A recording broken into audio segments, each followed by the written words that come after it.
வணக்கங்க. நான் வளர்மதி முருகேசன் பேசுகிறேங்க. எனக்கு கிடச்ச சின்ன தகவல் உங்கள் கூட பரிமாறிக்கிறேங்க ஒரு வீடியோவில். ராமர், லக்ஷ்மணன், சீதா இவங்கெல்லாம் நடந்து போய்கிட்டு இருந்தாங்களாங்க. அப்போ நடந்து போய்கிட்டு இருக்கையில் சீழ்த்துறை ஒட்டி ஒரு பக்கம் வரையில் ராமர் பாதம் பதிஞ்சு நடந்துகிட்டே இருந்திருக்கு.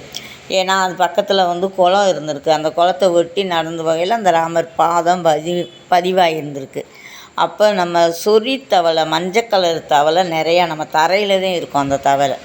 அந்த தவளை என்ன பண்ணியிருக்கு, ராமர் பாதத்தை பார்த்து தாவி குளத்துக்குள்ளே இறங்கியிருக்கு. குளத்துக்குள்ளே இறங்கினதுமே தாமரைட்ட சொல்லியிருக்கு, நான் ராமரை கண்டேன். என்னடா தவளை பேசுதுன்னு அந்த தாமரை என்ன செஞ்சான், நீ ராமனை கண்டேன்னா நான் மலர்கிறேன்னு சொல்லி அது காலையில் அந்த மலர்ந்துருச்சான். அப்போ அந்த குளம் பூரா தாமரை அழகாக மலர்ந்துருந்துச்சான். இந்த தவளை மேலே ஏறி நான் ராமரை கண்டேன்னுட்டி அப்போ அந்த ராமர் பாதம் அங்கே பதிஞ்சிருந்துருக்கு. அதை பதிஞ்சிருந்த ஒருத்தவங்க என்ன பண்ணியிருக்காங்க, அந்த தாமரை மலர்களை எடுத்து அந்த பாதத்துக்கு அபிஷேகம் பண்ணி கூட ராமரை கண்டேன்னு சொல்லி கொஞ்சம் உதவி பண்ணியிருக்கு பாருங்களேன்.